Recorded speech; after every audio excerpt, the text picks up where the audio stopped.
Tonight, pressing pause on faculty layoffs. Hopefully this is a good sign. At Conestoga College. Linda Franklin has quite a job ahead of her. This chaos that is the result of John Tibbet's reign. The looming questions as the school's new supervisor settles in. Also, firing back over a judge's ruling halting plans to clear a Kitchener encampment. Because that's the reason they have Section 33 notwithstanding clause, because of crazy decisions like this one. The premier threatens to intervene. I'm going to give the courts another shot here. And the response from the region. And the cottage cheese craze. I don't really see it stopping anytime soon, because I do think that a lot of people are really enjoying it. Why stores can't keep it in stock. What you've got is a very rapid change in demand. Protein is cool again. And what's driving the demand.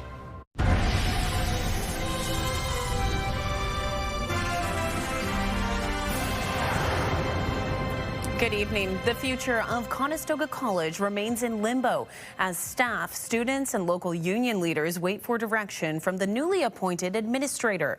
The province put Linda Franklin in charge of overseeing the college earlier this month, following a scathing audit that uncovered financial misuse and governance failings. Let's go to CTV's Alexandra Hollick, who joins us live with more on this.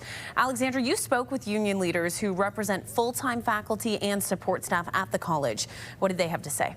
Well, Leanne, the good news is that they've heard from Administrator Linda Franklin about meeting to discuss next steps. However, any dates or times for an actual meeting have yet to be set. Linda Franklin has quite a job ahead of her. Conestoga College's new supervisor was only named to the job earlier this month, but she already has a lengthy to-do list, one that includes meeting with local union leaders on what lies ahead. It's the start of a discussion. The fact that she communicated directly with us. So we'll see what happens from here. The province appointed Linda Franklin as the college's administrator after dissolving the Board of Governors. The move came after an audit revealed, quote, numerous egregious financial decisions triggered by former President John Tibbet's salary. But since Franklin came in, time seems to stand still. A lot of things are on hold right now. It seems like all of the management level are just kind of holding their breath, waiting for the next order. And nobody knows what that's going to be. That includes pressing pause on a second wave of faculty layoffs after the first round saw nearly 400 full-time faculty and support staff receive notices just before Christmas. We have a significant amount of people on recall. So, you know, it would be nice to see some of those folks back. I mean, I don't know if we can reverse things after the fact. But, you know, here we are. Union leaders are also asking Franklin and the Ford government to put in a term limit for college presidents. Not too long, but not too short, but to have that term maximum so that you don't get the empire building kind of a situation that we had with John Tibbet's. In a statement to CTV News, Franklin says she's honored to serve the province as administrator and looks forward to working with the ministry to restore fiscal management and strong governance to Conestoga College. Hopefully this is a good sign, but I guess time will tell. What are her marching orders? Is it positive or is it another? And we don't know yet. Both the union leaders I spoke with today say they're hopeful they'll get a chance to raise their concerns to Franklin soon, while still working behind the scenes to help those who have already been burned under former leadership. Leanne. Okay, Alexandra, thanks for that. CTV's Alexandra Hollick. Well, great to see some sunshine out there to kick off the week after a little bit of a wet, dreary weekend. Let's head over to CTV's Karis Mapp live in studio with us tonight on the Weather Beat. Karis, great to have you in studio. So happy to be back, and with my sunshine that I'm bringing today, we're seeing that sunshine outside. It was a beautiful day all day. As you mentioned during the 5, it started a little bit foggy, a little bit cloudy, but that cleared right off, bringing beautiful sunshine. Did you get a chance to go outside today? Oh, yes, and it was absolutely gorgeous getting to step outside this afternoon. It's funny, the last time I did weather months ago, I believe we were talking about snow and rain. So the fact that I finally get to bring the sunshine and some good news, that is what I like to hear. As you can see in our satellite radar right now, clear skies this hour. Beautiful. That's pretty much what we're going to see for the next little while as well. Even the areas surrounding us, still not any cloud coverage, no rain. It's just clear skies all around and those temperatures to match, which was really nice to see. Checking our temperatures right now, 24 degrees degrees outside. The expected high is 25. We'll see if we get up to that. And not too windy. A northwest wind, 13 kilometers per hour, but a nice breeze because it is pretty hot outside. It feels like that 24, so that breeze kind of breaks it up a little bit, but still you cannot complain. The sun is shining. It's beautiful outside. Look at some temperatures closer to home. As I just mentioned, 24 in Waterloo region, 24 in London, Wyerton 22, a little bit warmer in Sarnia, just a little bit. They got up to that 25 degrees, 23 in Peterborough. Buffalo across the border, 21 degrees there. So overall in our area, I would say warm pockets and beautiful sunshine, Leanne. Yeah, great way to start the week, Karis. Thanks so much. Storm researchers at Western University are warning about the prevalence of AI images in the aftermath of last week's extreme weather. They've confirmed a second tornado touchdown in the London area, but as CTV's Jerry Dewan tells us, what was posted online doesn't necessarily match reality. Northern Tornadoes Project researchers continue to investigate the May 19th storms that moved through the London region. But Project Director Dave Sills has concerns about images of tornadoes that didn't happen. We had 4 different images of tornadoes circulating during the event and after the event, and it just causes all kinds of problems. Sills worries those posting the images don't fully appreciate the complications they're creating. For Environment Canada, who's trying to issue tornado warnings in real time, if they see something like that and issue a tornado warning based on a false image of a tornado, that's a big problem. Sills says we experienced a bow echo storm that generated 2 tornadoes and a downburst. The first significant event was an F-0 tornado that touched down near Melbourne around 5:30 in the afternoon. It tracked west for about 8 kilometers, snapping off and uprooting trees, and did some damage to a farm structure. There were no reported injuries from that event. Sills captured this image of the tornado that carried estimated wind speeds of 115 kilometers an hour. After that, actually 2 simultaneous events. One was a 26 kilometer long track of a tornado that was rated EF1. And at the same time that was happening, there was an EF1 downburst going across East London into the Dorchester area. But AI images showed larger tornadoes in the city. We found out where they were taken and what direction they were facing. And it was clear that there was no damage where they were looking, so there was no tornado there, right? The radar showed no rotation. It just wasn't happening. Sills says he has concerns for those who suffer extreme anxiety during storm events. The NTP works with a social scientist who studies those impacts. It's clear that some people have something approaching PTSD after these events. Like every time there's a storm afterwards, their anxiety goes through the roof. Sills says if AI fakes continue to cause problems, it may require a stronger response. It's basically the equivalent of yelling bomb in an airport, right? You can't do this. We reached out to London police, who issued a statement saying creating or sharing false information during emergencies, including AI-generated images, can contribute to confusion, impact public trust, and potentially divert emergency resources. While each situation is unique, there may be circumstances where these types of actions could be subject to review under existing criminal laws. At the very least, Sills is hoping those online will be cautious before sharing images that may be fakes. Jerry Dewan, CTV News. Traffic was brought to a standstill at a busy intersection in Ayr this morning after a crash involving a transport truck and sedan. It happened just after 10 a.m. at Trusler Road and Welsh Drive. Police say there were reports of injuries, but it's unclear to which extent. Northbound lanes were shut down as crews worked to clear a trailer from the roadway.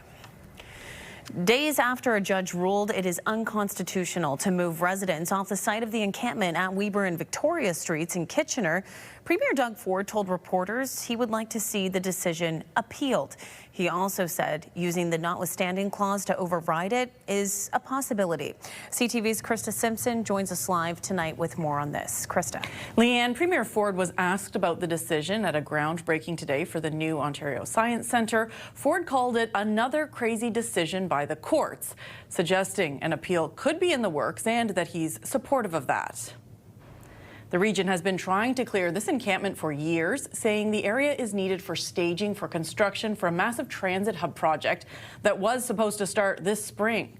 But in his lengthy decision released late last week, Justice Michael Gibson said that property is the only place in the region where it is not illegal for homeless people to set up a tent or structure, and that the bylaw passed by Regional Council in an attempt to remove people living on the site infringes on residents' charter rights.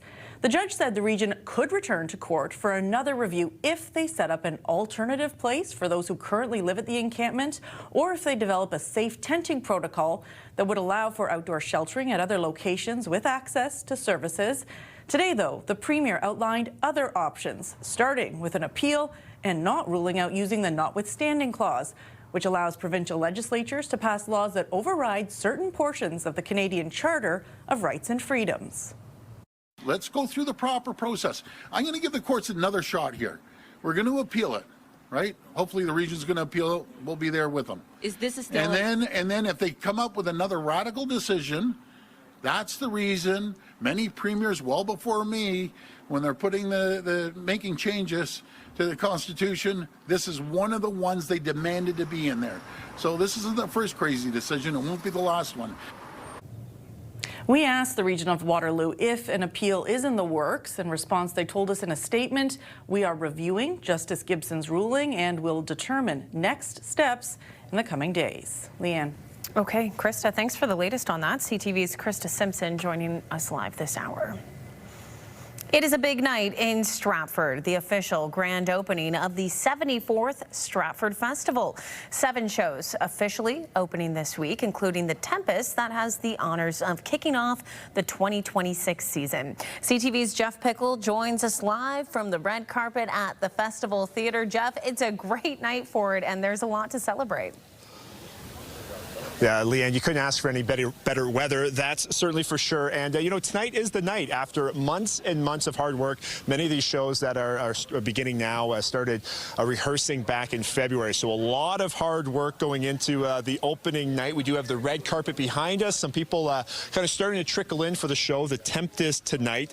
This year also certainly quite special because it is the last year for the longtime artistic director, Anthony Cimolino. Anthony, thanks so much for taking a little bit of time to join us. And hearing that, you know, last, I guess, official opening night in this current role, what does it mean to you to be here? Oh, it's a life change. I mean, it's been 39 years that I've been at the festival and doing these opening nights, and so I'm going to miss it terribly, but I'm also curious about what happens at this time of May if I'm not here, so that'll be fun. And for, you know, so much, it's been a difficult for the performing arts industry over the last couple of years, coming through the pandemic, leaving the Stratford Festival on good footing. How much does that mean to you, standing where you are today? It means the world to me. I mean, last year we managed to sell more tickets than we did in 2019, pre-pandemic, and that I could see that we're on a good footing. We're going in a good direction, and so I feel like I can hand off the, you know, this precious place to the next artistic director in good stead.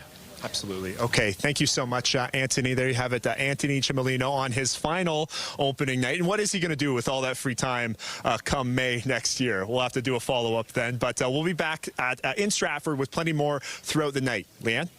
Okay, Jeff, certainly looking forward to it. Of course, a big night there in Stratford as the festival kicks off the 2026 season. Promoting and preparing for patio season. Still ahead on CTV News.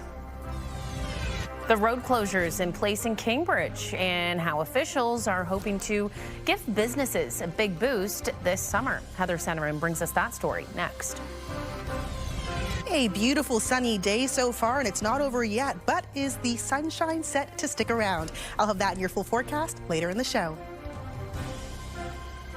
Download the CTV News app and stay on top of local stories as they unfold. We go to a dramatic scene unfolding. Customize your feed and watch live wherever you are. ctvkitchener.ca, your home for news.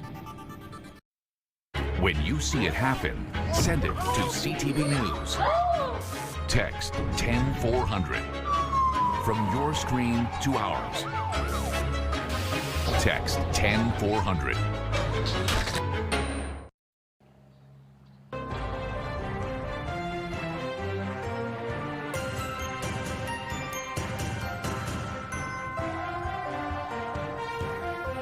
Patio season has kicked off in Cambridge. That means 2 streets in Galt and Hespeler are closed all summer long. But this year is the first since the region of Waterloo introduced garbage collection carts. CTV's Heather Centerin tells us what it will mean for outdoor dining. The City of Cambridge wants residents and visitors to pull up a chair and treat the street like your dining room, closing roads in the Galt and Hespeler areas in an effort to drive business. It's actually really quite exciting, and this summer it's being called the Main Street Promenade.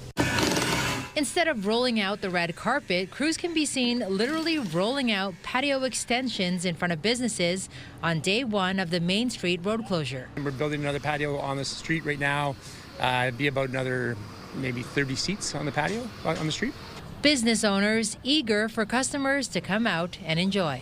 Start to bring in more staff and get prepared for hopefully a really busy summer. This is the 5th year Main Street from Water to Ainsley Streets has been closed to promote more foot traffic. But new this year are the region of Waterloo's waste collection carts outside of businesses. No, it sort of ruins the vibe a little bit to have the garbage cans everywhere. We've been struggling with them downtown. People don't really love the way they look, obviously, so if we don't have them on the street for the summer would be great. The downtown Cambridge BIA agrees. The carts don't add to that beautification, and so if we can find ways to keep them as invisible as possible, but also keeping the streets very clean is important to us as well. The BIA says it came to an agreement with the region's waste management team to keep the carts off the streets, so that the businesses on the south side will be able to use Imperial Lane actually permanently, so there'll be no carts on the street at all on Main Street. And then on the north side, we've arranged a space in the Dixon parking lot, at least for the summer closure, for businesses to be able to put their carts out there, leaving more room for entertainment. Oh, this is one of my favorite spots and areas in town. I kind of wish they'd keep it closed all year, honestly. The Main Street Promenade officially kicks off this weekend with live music and free activities. It runs until the end of September. Heather Centerin, CTV News, Cambridge. The controversial Preston Springs site in Cambridge is back in the spotlight, this time with a multi-million-dollar price tag. The former hotel property, once the center of heated debates over demolition and redevelopment, is now for sale for nearly $13 million. CTV's Spencer Turcotte reports. There hasn't been much movement at the former Preston Springs hotel site in Cambridge. Highlighting that point is a sign on the fence around the property advertising a public meeting for December of 2023. Now the empty lot at King and Fountain Streets has officially hit the market, listed for $12,975,000. A sales brochure pitches the site as a high-density development opportunity with Ontario Land Tribunal approval already secured for 3 towers reaching 17, 20, and 22 stories. Together, they would bring up to 635 housing units to Preston. The brochure also highlights development charge exemptions that could save a future developer about $19.5 million at current rates. The property has a contentious history. The original Preston Springs Hotel dates back to the late 1800s and was once known for its mineral spring spa. After years of deterioration, the building was demolished in 2020, sparking backlash from residents and heritage advocates who wanted it preserved. Developers later proposed a massive 3-tower redevelopment for the site. Cambridge Council attempted to scale the project back in 2024, limiting it to 2 towers at 15 stories, after concerns from residents about height, density, and traffic. But the developer, Hosstown Holdings, appealed to the Ontario Land Tribunal, which sided largely in favor of the original vision. CTV News contacted Hosstown Holdings and CBRE, who listed the property, to find out exactly why Hosstown is selling after such an uphill battle, which resulted in an apparent win for them. But CBRE declined to talk about the transaction, citing client confidentiality. So while there is plenty that's unclear surrounding the possible sale, one thing that's certain is whoever buys the land won't just inherit an approved development, they'll inherit one of Cambridge's most debated pieces of real estate. Spencer Turcotte, CTV News, Cambridge. The Premier and other officials were on hand this morning for a groundbreaking ceremony at the new site of the Ontario Science Centre. As CTV's Beth McDonnell tells us, the start of construction marks a major milestone in the Ford government's controversial decision to relocate it to Toronto's waterfront.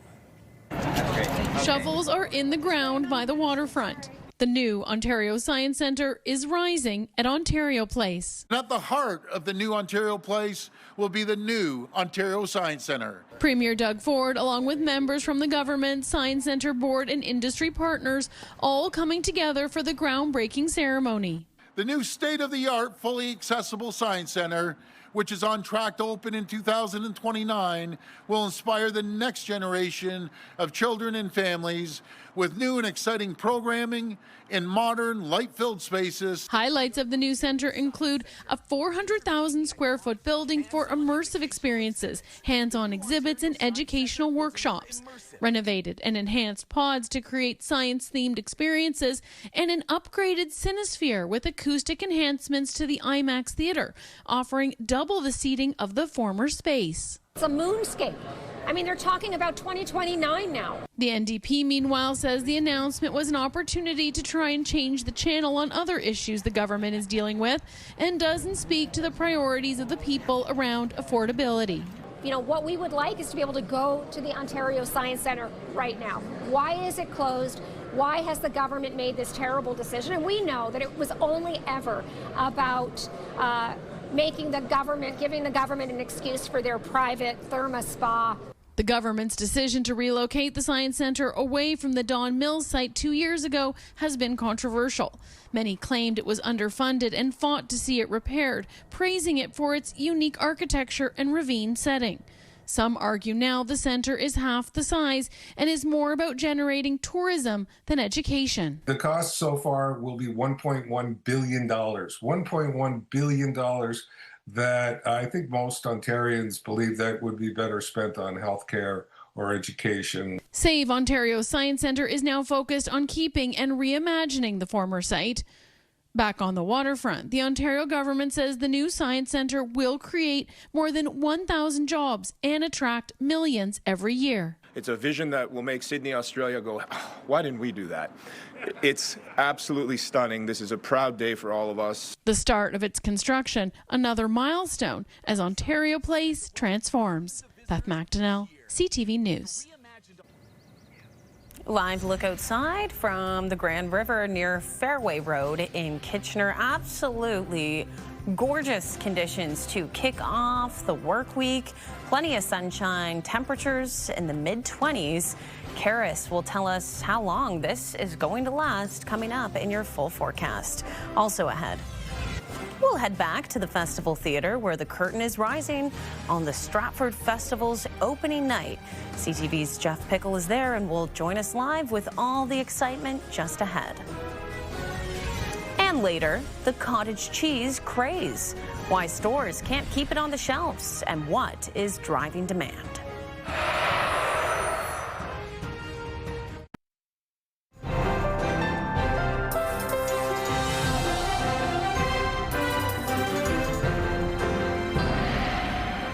All right, Karis is back with a look at our full forecast. Kara, we were talking about it a little bit during the 5 o'clock show, but I noticed the fog was quite thick out there early this morning. It did eventually burn off, but for a little while there, I thought, is it going to turn into a nice day after all? You had me a little bit worried there, eh? Yeah, it had me a little worried, but hey, it did. Gorgeous day. Kind of felt like summer out there. I know. I don't want to jinx it, and we're not quite there yet, but it feels like summer. It looks like summer. As I said during the 5, those warmer temperatures, like you feel it. And you're not just seeing that sunshine. You're walking outside. You're feeling that heat. Not to be dramatic, and I don't know about you, but when it's sunny, like I think I've smiled all day. Like I just haven't been able to stop because you're just in good spirits and you're just so good and so nice to step outside, right, and just take a little break and enjoy those conditions. Look Absolutely. at that. And looking outside right now, this is in Kitchener. Thanks, Dave Pettit, our cameraman. The sun, there it is, just shining bright still. Into the 6 o'clock show now and still clear skies, beautiful sunshine. It's not too late. If you have to get outside, if you have plans to go out and you haven't had a chance to do that just yet, don't even worry about it. Sun's not setting until closer to 9 p.m. tonight, so there's still some time to get out there, enjoy the sunshine like we were talking about, enjoy that heat. Now, starting with our future cast, as we can see see here, clear skies, no clouds coverage at this time, as we just saw in our live shot. The clouds are going to move through, but they're going to keep moving. Nothing is going to hover over the region at this time. Looking at this time tomorrow, very similar situation. We do have some cloud coverage starting in Mount Forest. Same thing. It's going to keep moving, though. Nothing is stopping in the area. Looking forward to Wednesday at this time. We are starting to see a little bit of precipitation starting to move through the region, but that's a tomorrow problem. Right now, we're just focusing on the sunshine. Looking at some temperatures across the country. On the west coast getting started, Prince George sitting at 18, Victoria 14, Edmonton 25. So a lot of places across the country are feeling those same warm temperatures that we got to experience today. Looking at our prairie provinces, Regina sitting at 28, 26 in Winnipeg, a little bit cooler in Thompson at 17, but still really close to 20. So very on seasonal par. And closer to home here, 22 in Toronto, Canada's capital, at 21 in Ottawa, 9 in Thunder Bay. That's typical for this time of year, though. And over to the east coast, we're going to see 16 in Corner Brook, which is pretty warm. Usually we see a little bit cooler at this time. St. John's at 8 and 14 in Fredericton. So not as warm as we're seeing here, but still nothing to complain about. Focusing a little bit closer to home, as I just said, 24 degrees in Waterloo region. Sarnia 1 degree higher at 25, 23 Godrich, 23 Wyerton. So everywhere really around us, we're in that low 20s, that really comfortable warm temperature. And it's not going to drop too low tonight, only down to 12 degrees with clear skies. But look at this, tomorrow, 28 degrees. So if you didn't get a chance to get outside today, don't worry. Warm temperatures tomorrow, sunny, 28. That's going to be pretty much the high that we're going to see for the week. Focusing on today, expected high of 25 degrees. We just saw that we're sitting at 24, so not quite there. There is some time, as I said, back in 2021, 31.5 degrees. Overnight lows back in 1956, minus 2.2. As I mentioned, sunset is going to be at 8:50 tonight, so get out there, enjoy that sunshine while you can. And focusing on our 7-day forecast, look at that board. Sun, sun, sun, sun. Earlier, Leanne, I was showing you and you said, throw a little cloud coverage in there, but no, I can't. I'm not going to fake it for what we're seeing. All that sun, 28 tomorrow, high 20s, getting a little bit cooler as the week goes on, but still above 20. We love to see it. Lambton, Kent, Essex, very similar situation to what we're seeing here. Those high 20s. Dropping down to low 20s, not really dropping. The overnight lows still above zero. You won't complain there. And finally, southern Georgian Bay, we are seeing some showers to start and end the week. But look at that middle part. Again, sun, sun, 20 degrees, 19, 21. Oh, this is my favorite time of year. You won't hear me complain about it being too warm because right now this is peak for me. Let's take a quick look at today's Weather Watcher picture. This comes from Hildy Steiner, who snapped this picture in St. Jacobs. And I picked this because whenever we have a rainy weekend, like we did, people always say, oh, boo, I can't stand the rain. But this Weather Watcher is for the farmers. Look at them. I really hope that they got all the rain they needed for their crops. They're fruitful. They're enjoying it.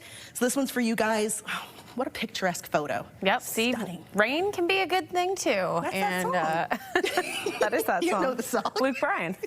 That's the one. But hey, I'm happy to see all that sunshine out there, and that 7-day board is what I've been waiting for. I know, and later in the summer, you'll hear me say, oh my gosh, it's so hot. And this winter I was going, oh, it's too cold. But right now, yeah, this is my peak week. Like I said, you will not hear me complain one time. We're no longer allowed to be complaining about anything weather-wise this week. All right, Karis, thank you. Gorgeous conditions outside, of course, make it the perfect day for a red carpet event. Tonight, the 2026 Stratford Festival season officially gets underway as the Tempest hits the stage. We're going back to the red carpet where CTV's Jeff Pickle joins us live from the Festival Theatre. Jeff, it seems like there's a lot going on now. People are starting to show up there. Yeah, Leanne, certainly picking up here, and I think maybe the only people who could complain about weather is some people showing up today in a tuxedo, but I don't think they will because it's having such a good time here on the red carpet for opening night of the Stratford Festival. 2 major musicals hitting the stage here this year, Something Rotten and Guys and Dolls, and those 2 shows have the same director. Donna Fior joining me now. Donna, you're directing both these large musical fun numbers. You really carved out a niche for this type of production. Tell me what it is about them that's kind of brings you to them. Yeah, both of these shows are fantastic musicals and so different. You know, Guys and Dolls is a classic, which can be, you know, reinvented and over and over again. Big, huge production numbers in that show. Both shows are musical comedies, and so Something Rotten is crazy. I call Something Rotten. We did it 2 years ago, and I brought it back, and we're calling it Extra Rotten. I love that. And same cast and same crew. That's something very unique here, that on the same day people can show up and see the same show, those two shows with the same cast and crew. Yeah, almost exactly the same people. So, you know, at the afternoon you could come and be in Renaissance England and go have dinner and come back in your 1949 Times Square in New York City. And there's nothing quite like being played off musically for an interview, and I think we have it here. We have the pipes are coming in, so that means I mean, is this a slow dance? This is nice. Oh, he wasn't even recording it. He turned the camera away, but here we have the pipes coming in, seeing things really getting started here on the red carpet at Stratford Festival. Leanne, we'll throw it back to you. Out there, Jeff. And we'll check back in with you a little bit later on. CTV's Jeff Pickle reporting live from the Festival Theatre on the Stratford Festival opening night. From Chrome to cat eye, still ahead on CTV News. Longer, bolder, brighter, the business of beauty one nail at a time. On this week's Made Right Here, we go inside Lori's Nail Salon next. 5K a Day is back on 105.3 Virgin Radio. Listen to Jeff KP and Backstage Ben for your chance to win $5,000 every weekday. 5K a Day, Virgin Radio.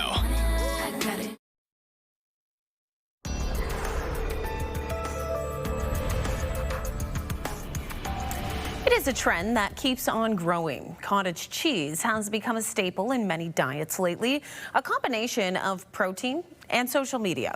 Buyers have been hit with a double whammy, empty shelves and rising prices. CTV's Colton Weens has more on the cottage cheese craze. And we've seen a huge uptick in it in recent months. The demand for cottage cheese is growing. Cottage cheese is something that we have always carried, but now carry a lot more of it because a lot of people are buying it for protein. Retailers like Victoria Street Market and Central Fresh Market say supply has not been an issue for them, but empty cottage cheese shelves is something other consumers are noticing at other stores. My wife eats cottage cheese, and we've noticed that it's tougher to find in the grocery store. Cottage cheese demand is up, I've heard, as much as 30%. And that means that we're seeing sometimes empty shelves in the store. One of the main causes, the popularity of influencers using it in recipes posted to social media. What you've got is a very rapid change in demand. Protein is cool again. TikTok and Instagram have really come up with some really cool ways to utilize it for people to get protein. But yeah, it definitely, I think, has taken a hit in terms of the cost effectiveness. Registered dietitian Chelsea Cross says she used to use cottage cheese as a cheaper alternative to Greek yogurt because of its simplicity, but the price keeps rising. We used to be able to get cottage cheese for like $2 for the same container as like Greek yogurt, and now it's $4 or $5, which is very similar to Greek yogurt at this point. According to the director of Dalhousie University's Agri-Food Analytics Lab, cottage cheese prices have jumped roughly 60% since 2020, now averaging around $5 a tub today. University of Guelph food economist Michael von Massow says a lot of that has to do with the sudden demand for it, but producers need to decide how to divvy up what their milk goes to. Dairy processors operate fairly close to capacity too, so they might need to adapt capacity or bring some old capacity up to speed a little bit more. Going forward, Von Massow says grocers will keep adjusting prices to avoid empty shelves, but producers need to decide if it's a trend worth making a change for. Making sure that they have the production capacity to meet that demand with the certainty that that demand is going to continue. Colton Weens, CTV News, Kitchener. From flawless nails to makeovers, one local salon is helping clients feel polished inside and out. On this week's Made Right Here, we step inside Lori's Nail and Beauty Salon, where creativity and beauty come together one appointment at a time. I'm Christy. I'm the owner of the Loris Nail and Beauty Salon. We are specialized in pedicure, manicure, and nail extension. We are kind of like a family. We want to treat them really nice and more relaxed, more comfortable. And especially our technician is really they impressed with the skill. So the customer, they always come back and then they recommend for their family, their friend.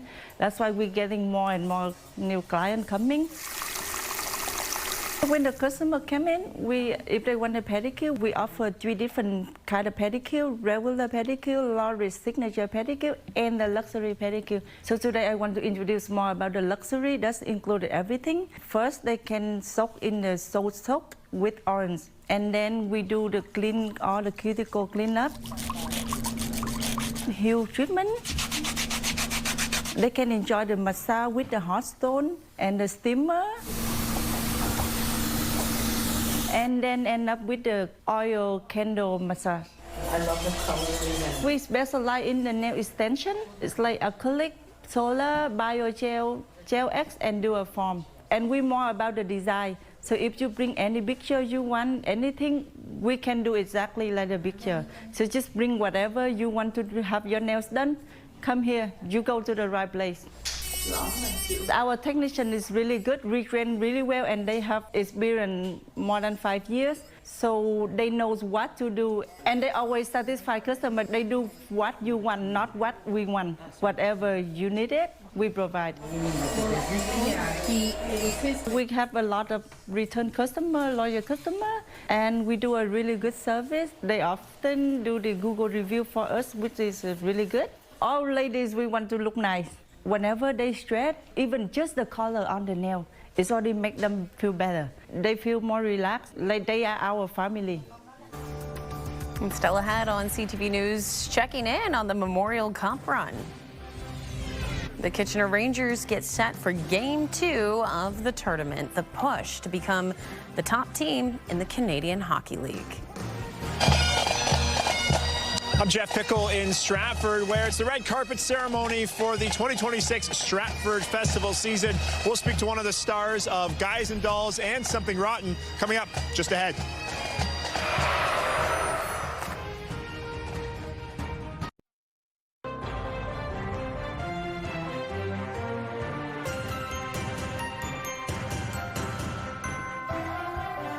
The Kitchener Rangers are back on the ice tonight in British Columbia, hoping to build off their hot start at the Memorial Cup.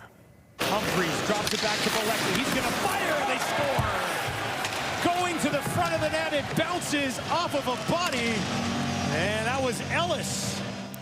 The Blue Shirts came out strong in Game 1 Friday night against the host team Kelowna Rockets, shutting them down, a 5-0 victory. Next up for the Rangers, they'll be taking on the Western Hockey League champion Everett Silvertips tonight. Game time, once again, 9 p.m. Eastern. FIFA fever is growing in Canada, with businesses preparing for a surge of international tourists. But will they be ready in time? CTV's Heather Wright has more on one Toronto neighborhood in the heart of the action as the countdown to kickoff draws closer. Extra TVs are being hung up at Fox & John's, a restaurant and bar in Toronto's Liberty Village. We're adding TVs basically anywhere we could fit them. Bar manager Samantha Basteo says World Cup preparations began 6 months ago and include the hiring of additional staff and a new streamlined menu to help serve the packed crowd expected here throughout the tournament. It's going to be such a fun time here just in the city as a whole, but it comes with a lot of nervousness and we kind of don't know fully what to expect. So we're kind of going into it super excited, positive spirits, kind of ready for anything though. Liberty Village is used to hosting big crowds. The neighborhood is the unofficial gathering spot for fans of Toronto FC. But the crowds expected during the World Cup will likely eclipse anything this area has seen before. For the roughly 10,000 people who live here, the tournament brings excitement and some trepidation. It's definitely going to be busy, but I think it'll be fun. It'll be a lot of good vibes. With 45,000 fans expected to pack Toronto Stadium for each match, in addition to the fan festivals located nearby, the foot traffic through this part of town will be a big boost for businesses. It's going to be interesting, I guess. There's going to be crowds of people. There's a lot of hype behind it. Kevin McDougall owns Merci Mon Ami with his wife, a restaurant and catering business. It has survived the economic crisis of 2008 and the COVID pandemic. He says the economic climate right now is just as tough, and the World Cup will be a big help. So the margins are tighter than they ever were. So something like this definitely will help increase volume, which increase, I guess, revenue. So your margins are still tighter, but you're getting more revenue. So the World Cup kicks off in less than 3 weeks here in Toronto, with the city expecting more than 300,000 visitors over the course of the tournament. Heather Wright, CTV News, Toronto. We have more news ahead. First, let's check in with Karis. Well, sunshine has been the word of the day for today and really the week during today's forecast. But what time will that sun make an appearance tomorrow? I'll have those details after the break with Wake Up Weather. Stick around on CTV for E-Talk starting at 7, followed by back-to-back Big Bang Theory. Then it's Hockey Fanatics at 8:30, Battle of the Generations at 9, and The Rookie beginning at 10. Tonight, the Prime Minister's blunt warning about the Alberta referendum. That is a very dangerous bluff. What direct comparison Mark Carney made about separatist momentum. Later on CTV National News and watch on Crave. Bounce 99.5 has the music you just can't quit. Home of Bounce Mornings with Angie Hill and Sarge. KW's Bounce 99.5. Listen on the free iHeartRadio app.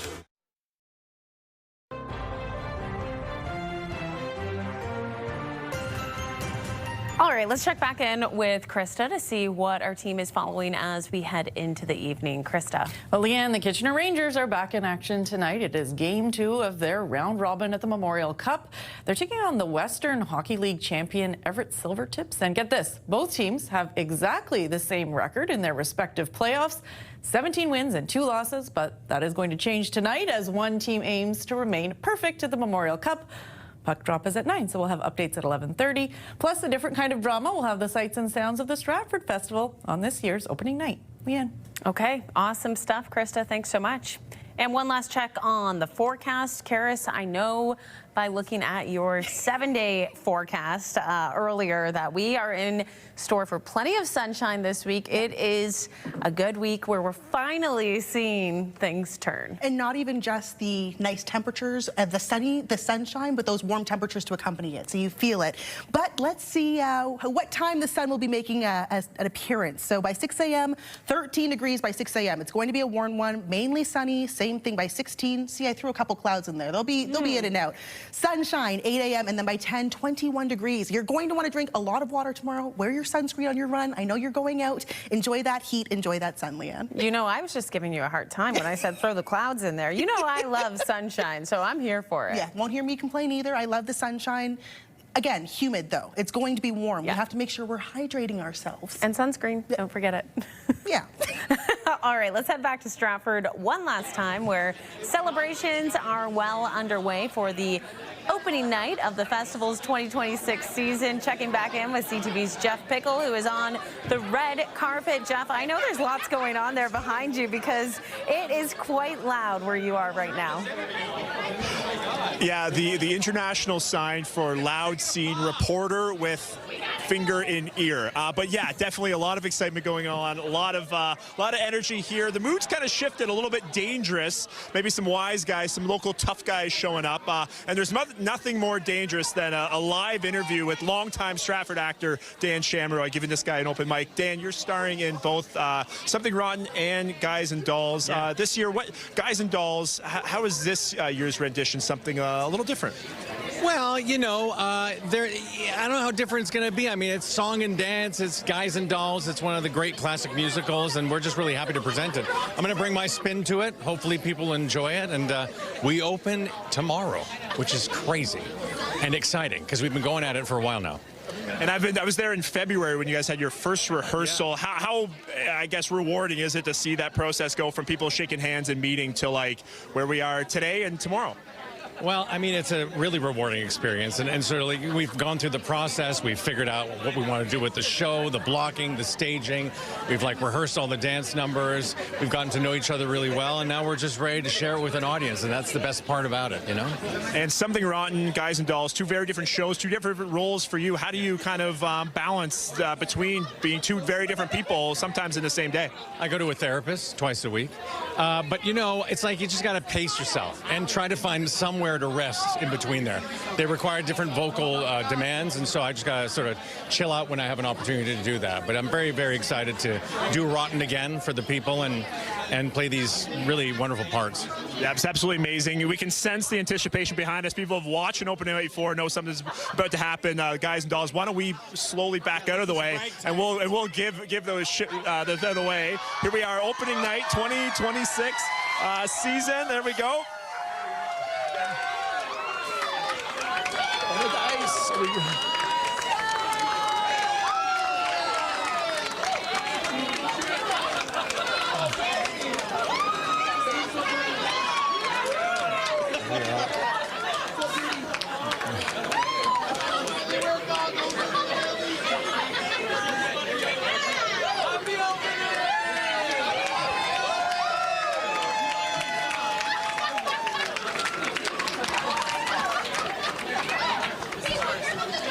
Yeah, well, Leanne, not much more that I can tell you. You saw it here. A great cast and crew having a good time, ready to kick off the 2026 season. You probably can't hear me. I can't hear me. Send it back to you, Leanne. Thanks.